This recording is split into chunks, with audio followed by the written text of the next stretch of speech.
Friends, dearattire സ്വാഗതം. നമ്മൾ ഇന്നൊരു ബേബി ഫ്രോക്കിൽ ബീഡ് വർക്ക് ചെയ്യുന്ന വീഡിയോ ആണ് കേട്ടോ കാണുന്നത്. അതിനുവേണ്ടി ഞാൻ ആദ്യം തന്നെ പാറ്റേൺ കട്ട് ചെയ്ത് വെച്ചിട്ടുണ്ട്. പാറ്റേണിൻ്റെ കട്ടിങ്ങും നമ്മുടെ സ്റ്റിച്ചിങ് ഒക്കെ നെക്സ്റ്റ് വീഡിയോയിൽ അപ്ലോഡ് ചെയ്യുന്നുണ്ട്. അപ്പോൾ നമുക്ക് ബീഡ് വർക്ക് ചെയ്യാൻ വേണ്ടി എന്ത് ചെയ്യണമെന്ന് നോക്കാം. നമുക്ക് ആദ്യം ഈ പാറ്റേൺ നമ്മുടെ ഫാബ്രിക്കിൽ പിൻ വെച്ച് അറ്റാച്ച് ചെയ്യണം. ജോർജറ്റ് ഷിഫോൺ പോലുള്ള സ്ലിപ്പറി മെറ്റീരിയൽ നമ്മൾ കട്ട് ചെയ്യാൻ നേരം പറ്റിയാൽ നമ്മൾ താഴെ ബെഡ്ഷീറ്റോ എന്തെങ്കിലും ഒന്നിട്ടിട്ട് തന്നെ കട്ട് ചെയ്യാൻ ശ്രദ്ധിക്കുക. അപ്പോൾ നമുക്ക് ഈ പിന്നെ അറ്റാച്ച് ചെയ്യാൻ എളുപ്പമായിരിക്കും. കാരണം ഇങ്ങനത്തെ മെറ്റീരിയൽ കട്ട് ചെയ്യുന്ന ഫെസിലിറ്റീസ് സാധാരണ നമ്മുടെ വീട്ടിലങ്ങനെ കാണത്തില്ലല്ലോ, അതുകൊണ്ടാണ് കേട്ടോ. ഇനി നമുക്ക് അതിൻ്റെ ഔട്ട്ലൈനൊക്കെ വരച്ചു കൊടുക്കണം. അതിനു മുമ്പ് നമ്മുടെ നെക്ക് നമ്മൾ പാറ്റേൺ വെച്ചിരിക്കുന്നത് കറക്റ്റ് ആണോ എന്ന് നോക്കണം. ഞാൻ 2 ഇഞ്ച് വിട്ടാണ് കഴുത്തിന് എടുത്തിരിക്കുന്നത്. അത് കറക്റ്റ് ആണോ നോക്കി ഇനി അതിൻ്റെ ഔട്ട്ലൈൻ നമുക്ക് വരച്ചു കൊടുക്കാം.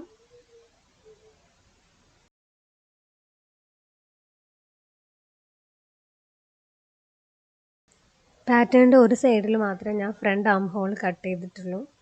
അത് നമ്മൾ മറക്കരുത്. നമ്മൾ പാറ്റേണിൻ്റെ ഔട്ട്ലൈൻ വരച്ച് കഴിഞ്ഞിട്ട് ഓപ്പോസിറ്റ് സൈഡിലും കൂടെ അത് നമ്മൾ മാർക്ക് ചെയ്ത് കട്ട് ചെയ്തെടുക്കണം.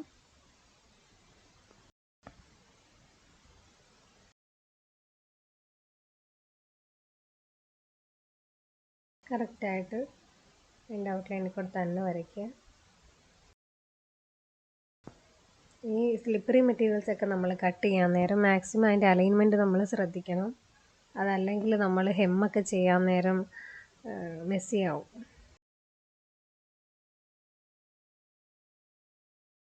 കറക്റ്റായിട്ട് ആ പാറ്റേൺ വെച്ചിട്ട് വേണം നമുക്ക് ഓപ്പോസിറ്റ് സൈഡിലും കൂടെ ഫ്രണ്ട് ആം ഹോൾ കട്ട് ചെയ്തെടുക്കാനായിട്ട്.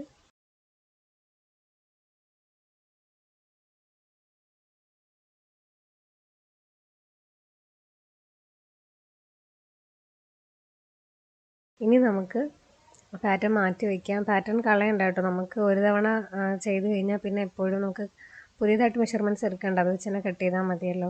ഇനി നമ്മൾ മാർക്ക് ചെയ്ത ലൈനിൻ്റെ പുറത്തോട്ട് നമ്മൾ സാധാരണ തയ്യൽ മെഷീനിൽ ഒന്ന് സ്റ്റിച്ച് ചെയ്ത് കൊടുക്കണം.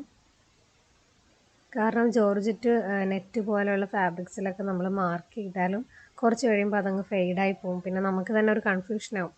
കോട്ടൺ പോലെ ഇത് അടങ്ങി കിടക്കാത്തത് കാരണം നമുക്ക് കുറച്ച് പാടാണ്. പിന്നെ അതിന് ശേഷം നമ്മൾ ബീഡ് വർക്കൊക്കെ ചെയ്തതിന് ശേഷം നമ്മൾ പാറ്റേൺ മുകളിൽ വെച്ചാൽ നമുക്ക് കറക്റ്റായിട്ടൊന്നും കിട്ടത്തില്ല. അത് കാരണം ആദ്യത്തിൽ തന്നെ ഇങ്ങനെ ചെയ്യുന്നതാണ് നമുക്ക് എപ്പോഴും നല്ലത്.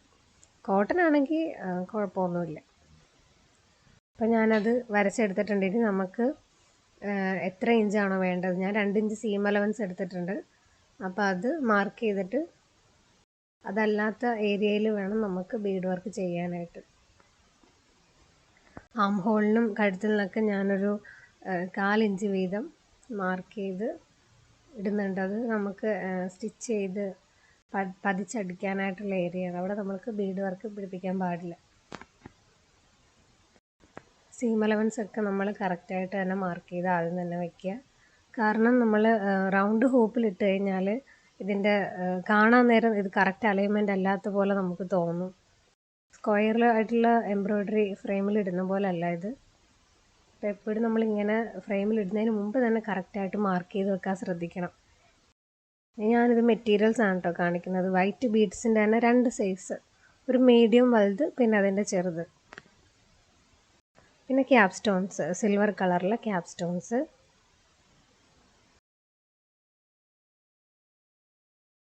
ത്രെഡ്, ഇത് പോളിസ്റ്റർ ത്രെഡാണ് കേട്ടോ. അത്യാവശ്യം നല്ല പൊട്ടിപ്പോകാത്ത ഒരു ത്രെഡാണ്, നല്ലൊരു ഓപ്ഷനാണിത്. ആരി നീഡിൽ,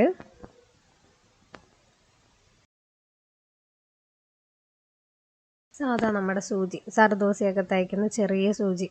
അത് ശരിക്കും വളഞ്ഞിട്ടൊന്നും അല്ല കേട്ടോ, ഞാൻ യൂസ് ചെയ്ത് വളഞ്ഞു പോയതാണ്. നമ്മൾ ത്രെഡ് ഇങ്ങനെ എടുത്തിട്ട് രണ്ടായിട്ട് അതിൻ്റെ അറ്റം മടക്കി 2-3 കെട്ടിടാം. നമുക്ക് 2-3 കെട്ട് ഒരേ സ്പോട്ടിൽ തന്നെ ഇങ്ങനെ ഇട്ട് കൊടുത്തിട്ട് ബാലൻസ് വരുന്നത് നമ്മൾ കട്ട് ചെയ്യണം. ഫസ്റ്റ് ടൈം ഒക്കെ ചെയ്യുന്നവർക്കാണെങ്കിൽ നമ്മൾ സ്പീഡിന് കാണിച്ചു പോയാൽ മനസ്സിലാവത്തില്ല. അതുകൊണ്ടാണ് കേട്ടോ വീഡിയോ കുറച്ച് ലെങ്ത് ആയിട്ടിരിക്കുന്നത്. ബാക്കി ഭാഗം നമുക്ക് കട്ട് ചെയ്ത് കളയാം.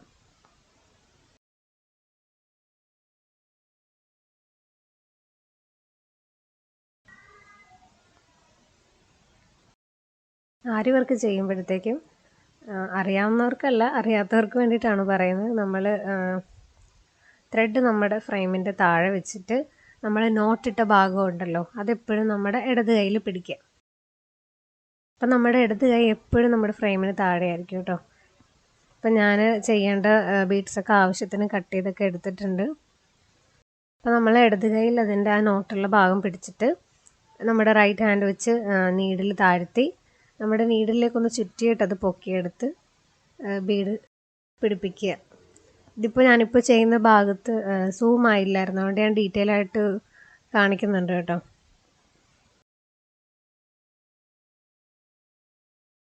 നല്ല ഡിജിറ്റൽ സൂമിൽ കാണിക്കുന്നുണ്ട്.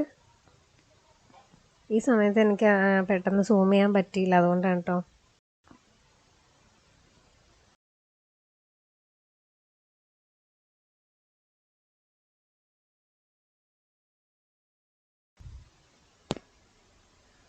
ആദ്യമായിട്ട് നമ്മൾ ഈ ആരി വർക്കൊക്കെ ചെയ്യാൻ നേരം നമ്മുടെ സൂചി നമ്മുടെ ഫാബ്രിക്കിലൊക്കെ ഉടക്കും, തുണി ചെറുതായിട്ടൊക്കെ കീറിയൊക്കെ വരും. അതൊന്നും കണ്ട് നമ്മൾ ട്രൈ ചെയ്യൽ നിർത്തരുത്.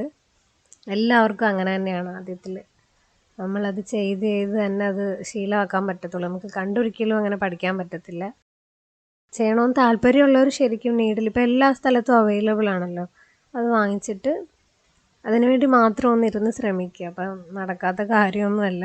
കുറേ ഫ്രണ്ട്സ് എന്നോട് പറയാറുണ്ട് എത്ര വിചാരിച്ചിട്ട് നടക്കുന്നില്ല, അതുകൊണ്ടാണ് ഞാൻ പറഞ്ഞത്. ഞാൻ ഡീറ്റെയിൽ ആയിട്ട് സൂം ചെയ്ത് കാണിച്ചു തരാം.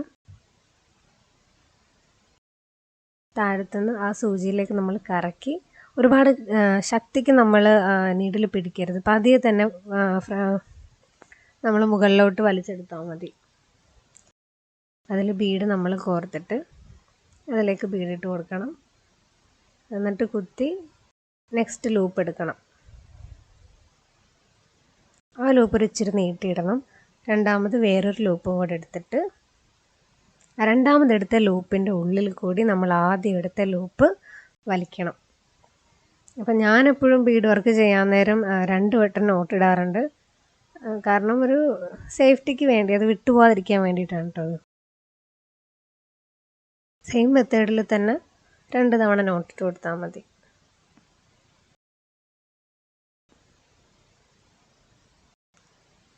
ആരി നീഡിൽ നമ്മളെപ്പോഴും നൂല് ചുറ്റിയിട്ട് 2 ട്വിസ്റ്റ് കൊടുക്കുക. ഒന്ന് ലെഫ്റ്റിലേക്ക്, ഒന്ന് റൈറ്റിലേക്ക്. എന്നിട്ട് നമ്മൾ മുകളിലേക്ക് പുൾ ചെയ്താൽ മതി. ഈസി ആയിട്ട് വന്നോളും. നമ്മൾ ഒരുപാടിട്ട് കറക്കുമൊന്നും വേണ്ട, ജസ്റ്റ് 2 ട്വിസ്റ്റ്, ലെഫ്റ്റ് റൈറ്റ്, അത്രേ ഉള്ളൂ. പിന്നെ ആദ്യം തന്നെ നമ്മൾ ആരി വർക്ക് ചെയ്യാനായിട്ട് ആരി വർക്കിൻ്റെ സ്റ്റാൻഡ് വാങ്ങിക്കണമെന്നൊന്നുമില്ല. ഞാനൊരു ഏകദേശം 3 വർഷമൊക്കെ ചെയ്തത് സ്റ്റാൻഡ് ഇല്ലാണ്ട് തന്നെയാണ്. നമ്മൾ കുറച്ച് വലിയ ഫ്രെയിം വാങ്ങിച്ചിട്ട് അതിൻ്റെ ഒരു സൈഡ് നമ്മുടെ കയ്യിലും ഒരു സൈഡ് വേറെ എവിടെയെങ്കിലും ഒന്ന് ടൈറ്റായിട്ട് ടച്ച് ചെയ്ത് വെക്കുന്ന പോലെ അങ്ങനെ വെച്ചിട്ട് നമുക്ക് ചെയ്തെടുക്കാവുന്നതേ ഉള്ളൂ. ഇനി നമുക്ക് ക്യാപ് സ്റ്റോൺ പിടിപ്പിച്ച് കൊടുക്കാം. അതിന് സാധാ നീഡിലാണ് ഞാൻ എടുക്കുന്നത്. ചെറിയ നീഡിലാണ് കേട്ടോ, നമ്മുടെ സർദൂസിയൊക്കെ തയ്ക്കുന്ന ചെറിയ നീഡിലാണ്. അതെടുക്കുക.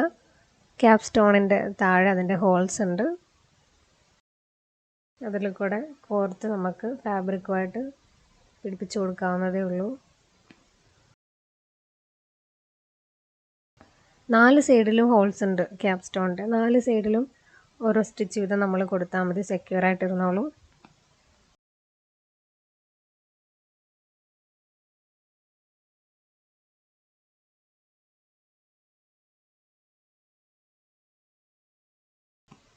പിന്നെ ക്യാപ് സ്റ്റോൺ നമ്മൾ അറ്റാച്ച് ചെയ്യുന്നതിന് മുമ്പ് അതിൻ്റെ ആ കൂർത്തിരിക്കുന്ന ഭാഗം കണ്ടോ, നമ്മളൊന്ന് ജസ്റ്റ് നമ്മുടെ കൈ വെച്ചൊന്ന് അമർത്തി കൊടുക്കണം, ആ സ്റ്റോൺ വെളിയിലോട്ട് വരാതിരിക്കാനായിട്ട്.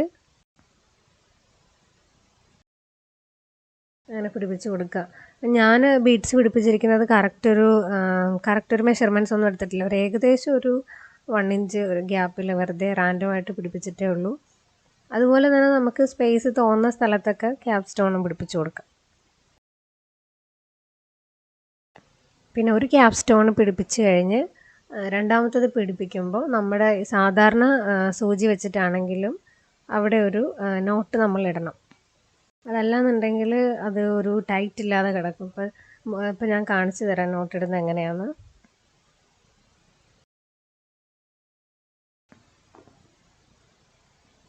ഒരു സ്റ്റാർട്ടിങ് നോട്ട് ഇടുവാണെങ്കിൽ അത് നമ്മുടെ ആരി വർക്കിലും നമ്മൾ ചെയ്യാറുണ്ട്. സാധാ ത്രെഡിൽ നമുക്ക് എന്ത് വർക്ക് ചെയ്യുമ്പോഴും ഒരു സ്റ്റാർട്ടിങ് നോട്ട് ഇടുന്നത് നല്ലതാണ്, നമ്മുടെ വർക്ക് എപ്പോഴും സെക്യൂറായിട്ടിരിക്കാനായിട്ട്. സാധാരണ നമ്മുടെ ഈ സൂചിയിൽ നമുക്ക് സ്റ്റാർട്ടിങ് നോട്ട് ഇടാൻ പറ്റുന്നതാണ്. ഞാനിപ്പോൾ ഒരു നോട്ടിട്ട് കാണിച്ചു തരാം. ഒരെണ്ണം പിടിപ്പിച്ച് കഴിഞ്ഞ് നമ്മൾ അടുത്തത് പിടിപ്പിക്കാനായിട്ട് പോകുമ്പോൾ അവിടെ ജസ്റ്റ് നമ്മൾ പൊക്കിയെടുത്ത സ്ഥലത്ത് നിന്ന് പിന്നെയും ഒന്ന് അടുത്തും കൂടെ കുത്തിയെടുത്ത് ഒന്ന് വലിച്ച് ഒരു കെട്ട് പോലെ ആക്കുക. അപ്പോൾ ആ രണ്ട് ക്യാപ് സ്റ്റോൺസിൻ്റെ ഇടയിലുള്ള ത്രെഡിന് ഒരു ലൂസായിട്ടിരിക്കത്തില്ല, നല്ല സെക്യൂറായിട്ടിരുന്നോളും. നമുക്ക് ഗ്യാപ്പുള്ള സ്ഥലത്തൊക്കെ നമുക്കത് പിടിപ്പിച്ച് കൊടുക്കാം.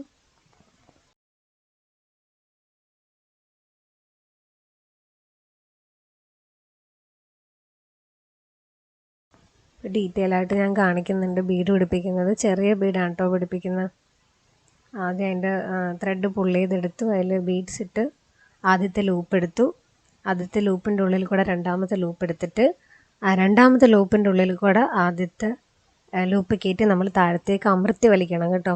നമ്മൾ ഈ റൗണ്ട് ഫ്രെയിമിലൊക്കെ ഇടുമ്പോൾ ശരിക്കും ഫാബ്രിക് അധികം ഒന്നും ടൈറ്റ് ആകത്തില്ല. മാക്സിമം ടൈറ്റ് ആയിട്ടിരിക്കുന്നതാണ് എപ്പോഴും ആരി വർക്ക് ചെയ്യാനായിട്ട് നല്ലത്. അപ്പം അങ്ങനെ ആദ്യത്തെ നോട്ടിൽ നമ്മൾ ശക്തിക്ക് താഴത്തോട്ട് വലിക്കുമ്പോൾ പൊട്ടിപ്പോകുന്ന അല്ലെങ്കിൽ ബീഡ്സൊക്കെ തെറിച്ച് പോകുന്നുണ്ടെങ്കിൽ കുഴപ്പമൊന്നുമില്ല. നമ്മൾ രണ്ടാമത് ഒരു നോട്ടും കൂടെ ഇട്ട് കൊടുത്താൽ മതി. അപ്പോൾ പിന്നെ സെക്യൂറായിട്ട് അവിടെ ഇരുന്നോളൂ, ഒരു കുഴപ്പമില്ല.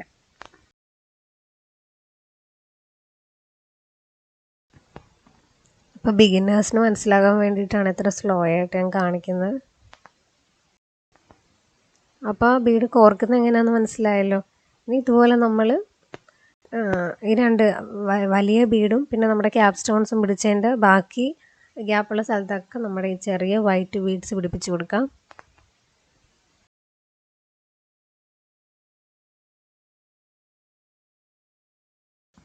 സാധാരണ നീഡിലും പിടിപ്പിക്കാൻ നേരം നമുക്കിതേ ഫിറ്റിംഗ് തന്നെ കിട്ടും. പിന്നെ ഒരു ആരി വർക്കിൻ്റെ ഒരു അഡ്വാൻറ്റേജ് എന്ന് പറയാനാണെങ്കിൽ നമ്മൾ ഇടയ്ക്കിടയ്ക്ക് ഏറ്റവും എല്ലാവർക്കും എനിക്ക് തോന്നുന്നു ദേഷ്യം വരുന്നത് ഇടയ്ക്കിടയ്ക്ക് നൂല് കോർക്കുന്നതായിരിക്കും ചിലപ്പോൾ. ആരി വർക്കിലാകുമ്പോൾ നമുക്ക് ആ ഒരു പ്രശ്നം വരത്തില്ല. നമ്മൾ ചെയ്ത് തീർന്നാലും ഒരൊറ്റ നൂലിൽ നിന്ന് തന്നെയാണ് നമ്മൾ ചെയ്യുന്നത്. അതാണൊരു അതിൻ്റെ ഒരു അഡ്വാൻറ്റേജ് എന്ന് പറയുന്നത്.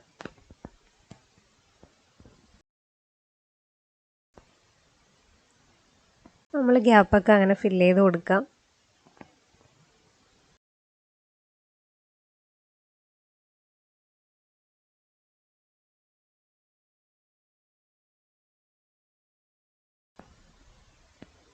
ഇനി സാധാരണ നീഡിൽ വെച്ച് എങ്ങനെയാണ് പിടിപ്പിക്കുന്നതെന്ന് ഞാൻ കാണിക്കുന്നുണ്ട്. സാധാരണ പോലെ നമ്മുടെ സൂചി മുകളിലേക്ക് വലിച്ചെടുക്കുക, ബീഡ്സ് കോർത്ത് താഴത്തേക്ക് ഇറക്കുക. ഇങ്ങനെ ബീഡ് കോർക്കുമ്പോഴും നമ്മൾ എല്ലാ സ്റ്റിച്ചിലും ഓരോ തവണ ബീഡ് കോർക്കുമ്പോഴും സ്റ്റാർട്ടിംഗ് നോട്ട് ഇടാൻ ശ്രദ്ധിക്കണം.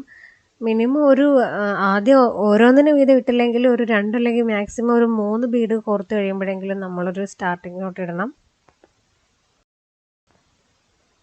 എന്നാലേ അതിനൊരു മുറുക്കം കിട്ടത്തുള്ളൂ. അതല്ലാന്നുണ്ടെങ്കിൽ ഒരു ബീഡ് പൊട്ടിക്കഴിഞ്ഞാൽ അതിൻ്റെ വാലയിലെല്ലാം പൊട്ടി ഇങ്ങ് പോരും താഴത്തോട്ട്.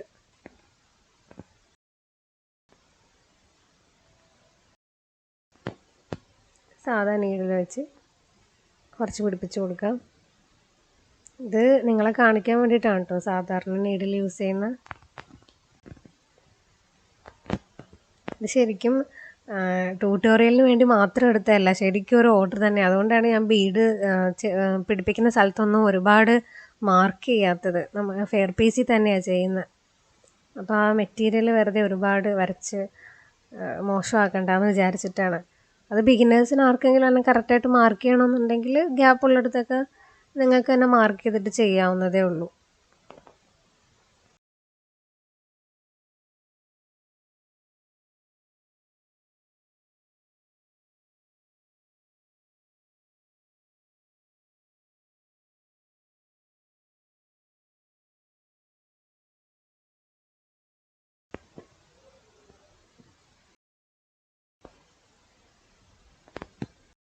അങ്ങനെ ഏകദേശം ഞാൻ ചെയ്ത് കഴിയാറായിട്ടുണ്ട്. ഗ്യാപ്പ് കാണുന്ന സ്ഥലത്തൊക്കെ നമുക്ക് ഏകദേശം ഒരു കാണുമ്പോൾ മനസ്സിലാവുമല്ലോ. ആ ഒരു കാൽക്കുലേഷനിൽ തന്നെ ബീഡ് പിടിപ്പിച്ച് പോന്നാൽ മതി. പിന്നെ ഞാൻ വരച്ചതിനേലും കുറച്ചും കൂടെ ഗ്യാപ്പ് എല്ലാ ലൈൻസിൽ നിന്നും ഉള്ളിലേക്ക് ഇട്ടിട്ടുണ്ട്. നമ്മൾ കുറച്ചൊക്കെ നമ്മൾ തയ്ച്ച് കഴിഞ്ഞിട്ട് ഫൈനൽ പ്രോഡക്റ്റ് ആയതിനു ശേഷം അതിൻ്റെയൊക്കെ എഡ്ജിൽ നമ്മൾ നമ്മുടെ കൈ വെച്ച് ഓരോന്ന് പിടിപ്പിച്ച് കൊടുക്കുന്നതാണ് അതിൻ്റെ ഒരു പെർഫെക്ഷൻ കിട്ടുന്നത്. അതല്ലെങ്കിൽ എങ്ങാനും നമ്മുടെ മെഷീൻ്റെ അടിയിലൊക്കെ പോവുകയാണെങ്കിൽ അത് പൊട്ടി പിന്നെ ഭയങ്കര പ്രശ്നമാവും. അപ്പോൾ നമ്മൾ ബീഡ് വർക്കൊക്കെ കംപ്ലീറ്റ് ചെയ്ത് കഴിഞ്ഞിട്ടുണ്ട്. അപ്പം നമ്മൾ ആ തയ്ച്ച് വെച്ചിരിക്കുന്ന നമ്മൾ മെഷീനിൽ തയ്ച്ച് വെച്ച ആ ഒരു ഔട്ട്ലൈൻ്റെ പുറത്തോടെ നമുക്ക് ഈസി ആയിട്ട് കട്ട് ചെയ്തെടുക്കാം. ഓക്കെ ഫ്രണ്ട്സ്, അപ്പോൾ എൻ്റെ വീഡിയോ ഇഷ്ടപ്പെട്ടെങ്കിൽ dearattire സബ്സ്ക്രൈബ് ചെയ്യാൻ മറക്കരുത്. ഇനിയും ഇതുപോലുള്ള ഒരുപാട് ബൊട്ടിക് സ്റ്റൈൽസ് ഡ്രസ്സസിൻ്റെ കംപ്ലീറ്റ് ട്യൂട്ടോറിയൽ നിങ്ങൾക്ക് dearattire കൂടെ കാണാൻ സാധിക്കുന്നതാണ്. ഇതാണ് അതിൻ്റെ ബാക്ക് സൈഡ്. Okay bye. ഇതാണ് ഫൈനൽ പ്രോഡക്റ്റ്.